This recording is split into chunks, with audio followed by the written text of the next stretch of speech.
तो दोस्तों, ये कहानी है टाटा ग्रुप की। तो आप लोग तैयार हो जीवन में कुछ करने के लिए? तो तैयार हो जाए अपनी जिंदगी के लिए। क्यों कि इस स्टोरी में हम जानने वाले हैं कि रतन टाटा की शुरुआत से लेकर अंत तक की सफर। तो आप लोगों के जीवन में कई सारी परेशानी होगी, इसका का जवाब इनमें आपको मिल जाएगा। तो चलिए रतन टाटा के जीवन के बारे में देखते हैं। रतन टाटा का जन्म 28 दिसंबर 1947 को मुंबई में हुआ था। उनके पिता नवल टाटा और माता सोनू टाटा थे। रतन टाटा का बचपन बहुत ही साधारण था, लेकिन उनकी परवरिश अनुशासन और मूल्यों के साथ हुई।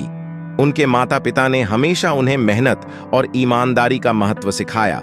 रतन टाटा ने अपनी प्रारंभिक शिक्षा मुंबई के कैंपियन स्कूल और Cathedral and John Connon school से प्राप्त की। इसके बाद उन्होंने अमेरिका का रुख किया और कॉर्नेल विश्वविद्यालय से आर्किटेक्चर में स्नातक की डिग्री प्राप्त की। बाद में उन्होंने हार्वर्ड बिजनेस स्कूल से एडवांस्ड मैनेजमेंट प्रोग्राम भी पूरा किया। 1962 में रतन टाटा ने टाटा समूह में अपने करियर की शुरुआत की। उन्होंने विभिन्न टाटा कंपनियों में काम किया और विभिन्न परियोजनाओं में अपने कौशल और नेतृत्व का प्रदर्शन किया।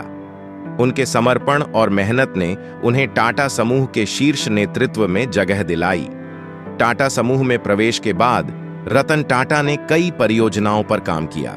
उन्होंने Tata steel, Tata Motors, Tata consultancy services (TCS) और टाटा टी जैसी कंपनियों में महत्वपूर्ण योगदान दिया। 1991 में रतन टाटा ने टाटा समूह के अध्यक्ष का पद संभाला। उनके नेतृत्व में टाटा समूह ने अंतर्राष्ट्रीय स्तर पर नई ऊंचाइयों को छुआ। उन्होंने Tata Motors, Tata steel, Tata consultancy services (TCS) जैसी कंपनियों को नई दिशा दी और उन्हें वैश्विक मंच पर स्थापित किया। रतन टाटा के नेतृत्व में टाटा मोटर्स ने कई महत्वपूर्ण परियोजनाएं शुरू की। उनमें से एक प्रमुख परियोजना थी टाटा इंडिका, जो भारत की पहली स्वदेशी रूप से निर्मित कार थी।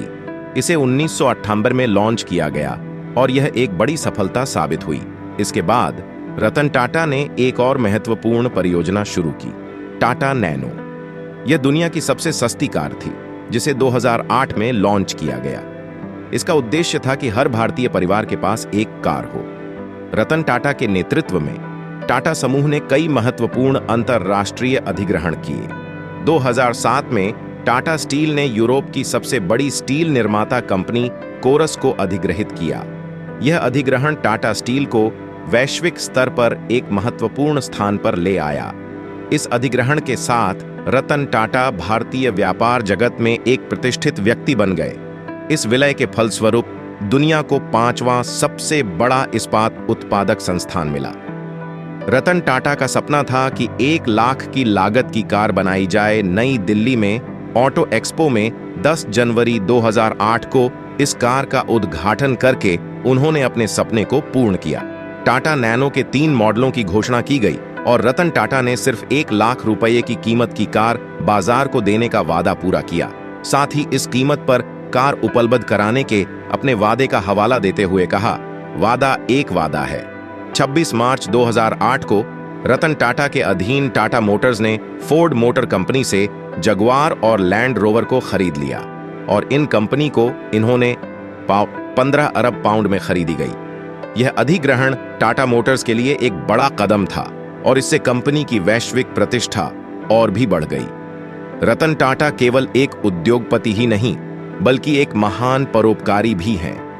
उन्होंने शिक्षा, स्वास्थ्य और सामाजिक कल्याण के क्षेत्र में महत्वपूर्ण योगदान दिया है। उनके परोपकारी कार्यों ने समाज में एक सकारात्मक प्रभाव डाला है और उन्होंने हमेशा समाज के कमजोर वर्ग की मदद की है। रतन टाटा ने टाटा ट्रस्ट के माध्यम से कई सामाजिक परियोजनाएं चलाई हैं। उन्होंने शिक्षा के क्षेत्र में महत्वपूर्ण योगदान दिया है और कई स्कूलों और कॉलेजों को समर्थन दिया है। उन्होंने ग्रामीण क्षेत्रों में स्वास्थ्य सेवाओं को भी बढ़ावा दिया है और स्वच्छ पेयजल परियोजनाओं में भी योगदान दिया है। रतन टाटा का जीवन उनके सिद्धांतों और मूल्यों पर आधारित है। उन्होंने हमेशा नैतिकता, ईमानदारी और पारदर्शिता को अपने नेतृत्व में महत्व दिया। उनके नेतृत्व में टाटा समूह ने न केवल व्यावसायिक सफलता हासिल की, बल्कि सामाजिक जिम्मेदारी का भी पालन किया।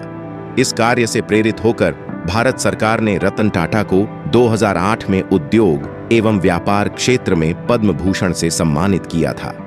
2012 में रतन टाटा ने टाटा समूह के अध्यक्ष पद से सेवानिवृत्ति ली, लेकिन वे अब भी टाटा ट्रस्ट के चेयरमैन हैं और अपने परोपकारी कार्यों में सक्रिय हैं। उन्होंने अपने अनुभव और ज्ञान का उपयोग समाज की भलाई के लिए करना जारी रखा है। सेवानिवृत्ति के बाद भी रतन टाटा ने कई महत्वपूर्ण परियोजनाओं में योगदान दिया है। उन्होंने स्टार्टअप्स में निवेश किया है और युवा उद्यमियों को प्रोत्साहित किया है। उनकी प्रेरणा और मार्गदर्शन ने कई युवा उद्यमियों को सफलता की ओर अग्रसर किया है।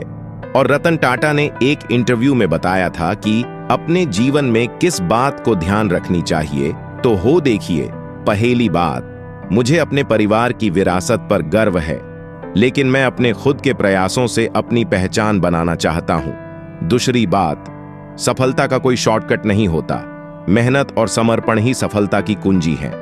तीसरी बात, जब आप अपना काम पूरी ईमानदारी और मेहनत से करते हैं तो सफलता अपने आप आपके कदम चूमती है। तो दोस्तों, इन 3 बात अपने जीवन में उतारने की कोशिश करना, क्योंकि आपको इन 3 बातें बहुत कुछ सिखा सकती है।